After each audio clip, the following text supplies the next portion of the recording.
네, 감사드립니다. 오늘 함께 보신 말씀 출애굽기 20장 1절에서 3절, 18절에서 20절 말씀 가지고 율법이 감사한 이유라는 제목으로 함께 말씀 나누고자 합니다. 이 본문 말씀 20장 전체 아마 잘 아시는 내용이죠. 십계명에 관한 이야기입니다. 그런데 추수감사절, 그러니까 감사 예배, 감사주일 예배를 드리는데 십계명과 그렇게 큰 연관은 사실상 없습니다. 큰 연관은 없지만 우리가 무엇을 감사할 수 있을까라는 것을 생각하다가 이것을 생각하게 되었습니다.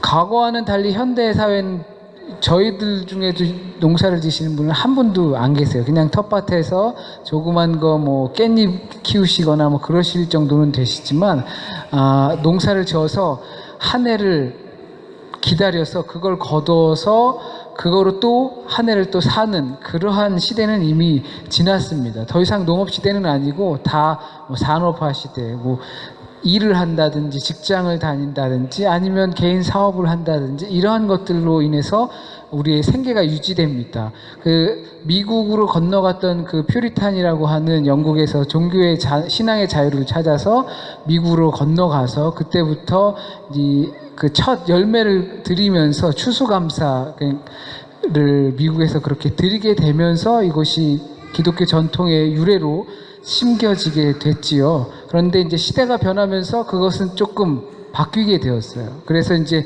생각한 끝에 우리가 무엇을 진짜 감사할까? 1년에 한 번 정도 감사한 것을 찾아서 드려야 하는데, 하나님께 진심으로 감사할 것을 찾아야 하는데, 과연 어떤 것을 감사할 수 있을까 생각을 하게 되었고요. 왜 우리는 그러면 감사를 드려야 하는가? 라는 것도 생각을 보게 되었습니다. 왜 우리가 감사를 드려야 될까요? 첫 번째는 감사를 안 하니까 감사를 드려야 되는 것 같아요.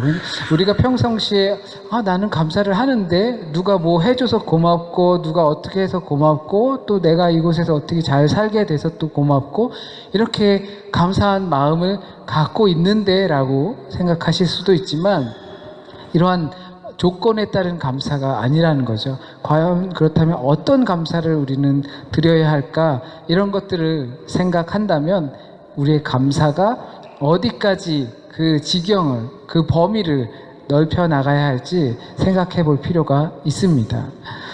단순히 사소한 것들을 감사하는 것에 족하는 것이 아닙니다. 그리고 감사하는 수를 많이 10가지를 감사했는데 100가지를 감사하라는 그러한 수를 늘리라는 것도 아닙니다. 물론 그렇게 사소한 것까지 감사하고 그리고 감사하는 숫자를 이것저것 점점 늘리다 보면 우리의 감사할 수 있는 범위가 넓어지겠지요. 하지만 우리가 감사하는 이유는 궁극적으로 하나님의 은혜라는 겁니다. 그렇다면 차마 감사하지 못했던 것들도 하게 되는 놀라운 일이 나타나지 않을까 생각해 봅니다. 하나님의 은혜에 대한 감사를 한다는 것은 그것이 과연 어디까지일까라는 것을 다시 한번 생각해 보길 바랍니다. 그 중에도 하나님의 율법입니다. 계명입니다.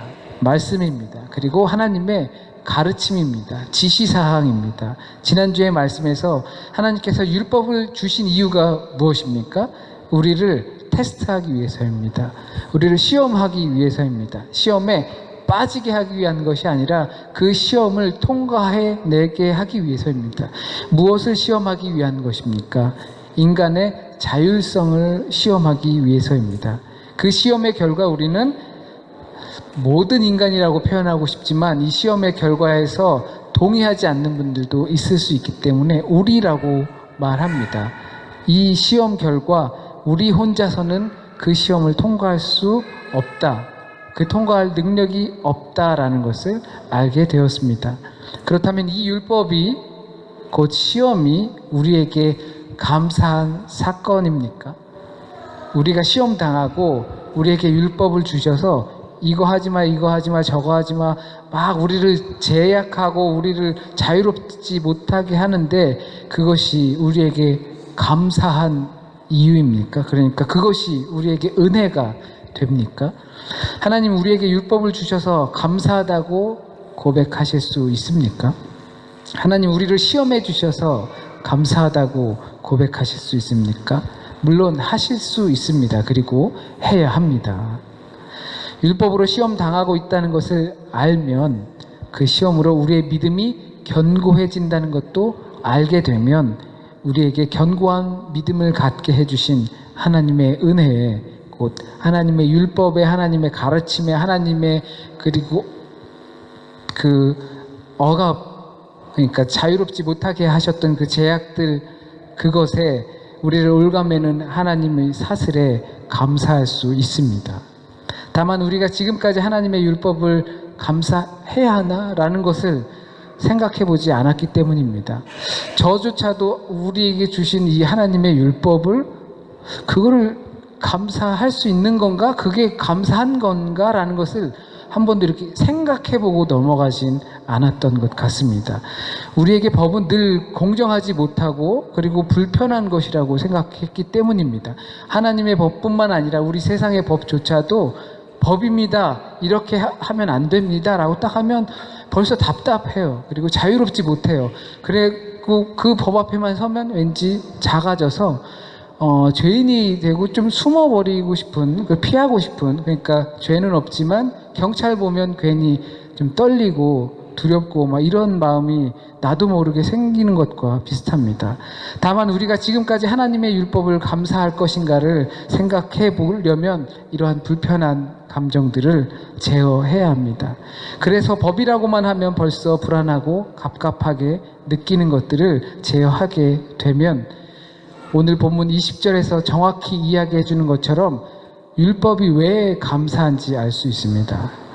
본문 20절에 보면 하나님이 임하심은 너희를 시험하고 너희로 경외하여 범죄하지 않게 하려 하심이라.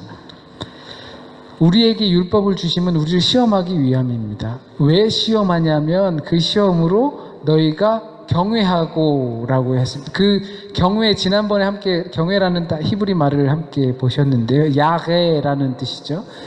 이 야게라는 것이 경외하다라는 뜻도 갖고 있지만 무섭다, 두려워하다라는 뜻도 갖고 있다고 말씀을 드렸습니다. 하나님을 두려워하는 것 자체가 하나님을 경외하는 것입니다. 두려움 이 편에는 바로 믿음이라는 것이 항상 따라오고 있다는 것도 말씀을 드렸습니다. 곧 믿음을 갖게 하여 하나님의 생각과 상반되는 일을 하지 않게 하려고 하신 것입니다. 여러분과 저에게 하나님의 율법을 왜 주셨습니까? 이것도 아주 오래된 율법이죠. 정말 사라지지 않고 우리에게까지 지금 현재까지 나에게까지 온 하나님의 율법인데 이것이 바로 우리를 시험하는 것입니다. 테스트하는 것입니다. 네가 하나님을 생각하고 있는가?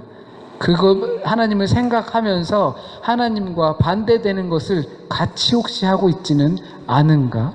이것을 테스트하여서 우리를 믿음으로 가깝게 가게 하기 위한 것입니다. 그렇다면 하나님께서는 어떤 항목으로 우리의 믿음을 키우게 하려고 하신 것입니까? 기본적으로 이 율법이라는 것의 스타일이 우리에게 하지 말라고 하는 거죠. 해라라고 하는 것은 거의 없습니다. 하지 말라라고 합니다. 이 하지 말라고 하는 것이 없어지지 않고 여전히 우리에게 밀려 들어온 이유는 무엇일까요? 세상에서 필요가 없는 법은 사라지게 됩니다. 흔히 대한민국에 보면 국가보안법이라고 있어요. 그러니까 북한이나 뭐 이런 것을 찬양하고 하면 찬양 고무죄라고 해가지고 법에 걸리죠. 그래서 잡혀가게 돼요. 근데 그 법이 필요하냐 필요 없냐는 것을 막 아직도 국회에서 논하고 있는데 만약에 필요 없다면 그 법이 사라지게 되는 것이죠. 우리에게 주신 하나님의 율법, 쉽게 말하면 오늘 본문 속에 있는 이 10개의 계명, 이것이 사라지지 않는 이유는 아직도 필요하다는 이유에서입니다.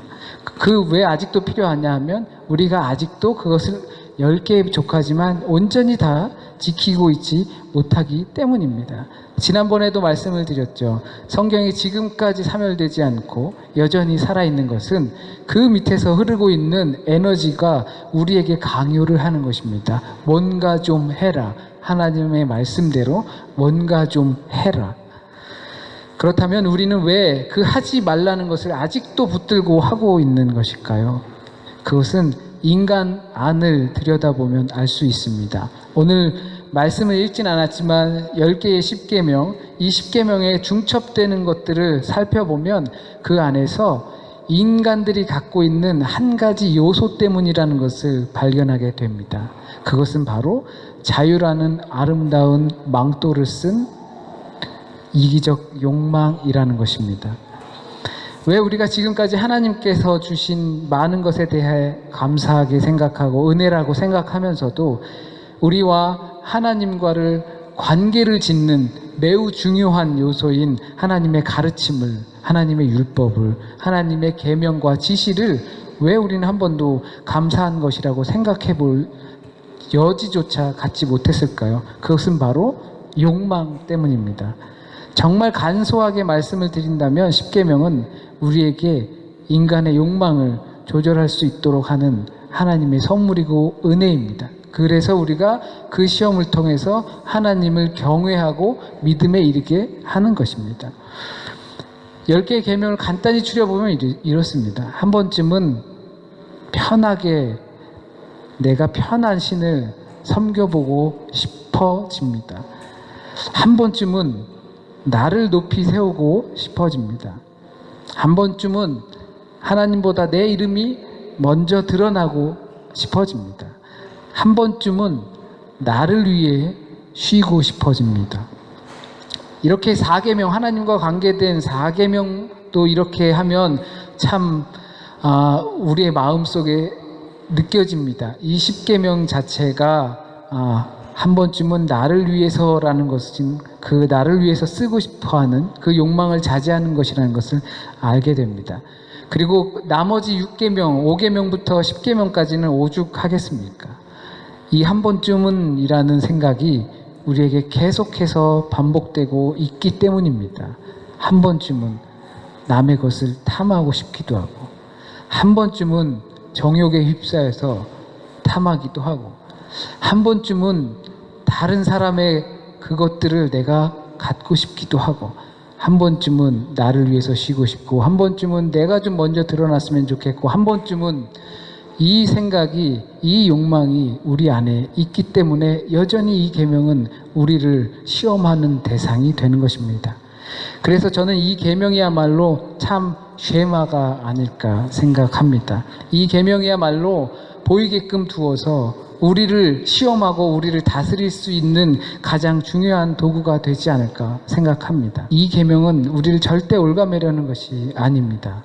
그것은 우리로 하여금 조금은 삶을 두렵고 조심스럽게 살게 하지만 그 하나님의 가르침이 있는 곳에 하나님이 임재한다는 사실을 우리에게 보여주려는 것입니다. 그것이 우리에게 시험입니다.